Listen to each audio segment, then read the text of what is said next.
রাওয়ালপিন্ডি মানেই শোয়েব আখতারের শহর, এমনটাই সবার ভাবনা। কিন্তু আপনারা স্ক্রিনে যে ছবিগুলো দেখতে পাচ্ছিলেন, বিভিন্ন নামের এনক্লোজার, সবগুলো নামই কিন্তু আপনাদের কাছে কম বেশি পরিচিত, এবং এই নামগুলোই কিন্তু পাকিস্তানের ক্রিকেটকে অনেক বেশি দিয়েছে, অনেক অর্জন এনে দিয়েছে, ব্যক্তিগত অর্জন। একই সঙ্গে পাকিস্তানের ক্রিকেটটাকে তারা কিন্তু অনেক বেশি সমৃদ্ধ করেছে।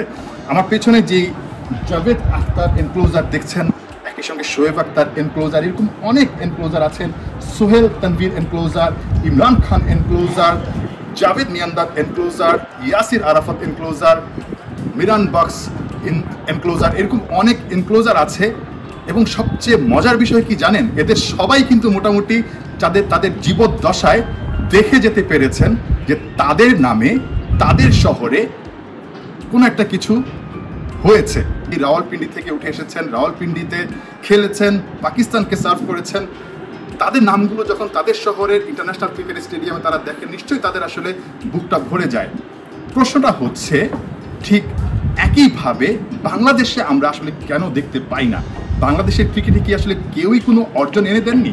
আমরা যদি সেই 97-এর যেই আইসিসি ট্রফি, সেই আকরাম খানের কথা বলতে পারি, আমরা আমিনুল ইসলাম বুলবুলের কথা বলতে পারি, আমরা আথার আলীর কথা বলতে পারি, আমরা হাসিবুল হোসেন শান্ত, পাইলট শান্তর কথা বলছি। সেই 1 বলে 1 রানের যে একটা মানে টানটান উত্তেজনা, সেই সময় যে একটা দারুণ স্মৃতি বাংলাদেশকে ক্রিকেটকে এনে দিয়েছিলেন তিনি, এবং এখনো পর্যন্ত বাংলাদেশ এগিয়ে যাওয়ার জন্য এই জয়টা যে কত ভূমিকা রেখেছে।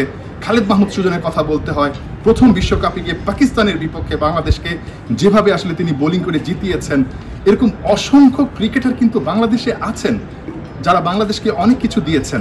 আমি এই যুগের ক্রিকেটারদের কথা বললামই না, সাকিব আল হাসান, তামিম ইকবাল খান, মাশরাফি বিন মর্তুজা, কত ক্রিকেটার আছেন যারা কিনা বাংলাদেশের ক্রিকেটকে দিয়েছেন, অবসরে চলে গেছেন। তাদের জীবদ্দশায় তারা কি আসলে দেখবে না? আমরা শহীদ জুয়েল স্ট্যান্ড দেখি, এরকম অনেক স্ট্যান্ড দেখি, আসলে তারা মারা যাওয়ার পর হয়তো তাদের নামে এরকম স্ট্যান্ড হয়েছে।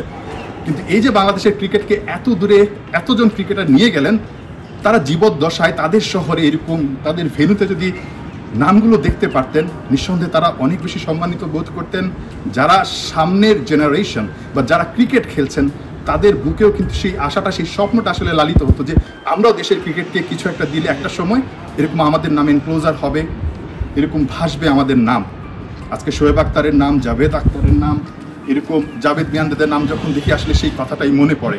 সবচেয়ে মজার বিষয় কি জানেন, শুধুমাত্র এই ক্রিকেটাররা না, রাওয়ালপিন্ডির যারা সাংবাদিক আছেন, যারা পাকিস্তানের ক্রিকেটে বড় বড় ভূমিকা রেখেছেন, এই প্রেস বক্সে তাদের ছবি, তাদের নাম অনার্স বোর্ডের মতো করে লিখে রাখা হয়েছে। এটা কত বড় সম্মানের যারা সাংবাদিক আছেন তাদের জন্য।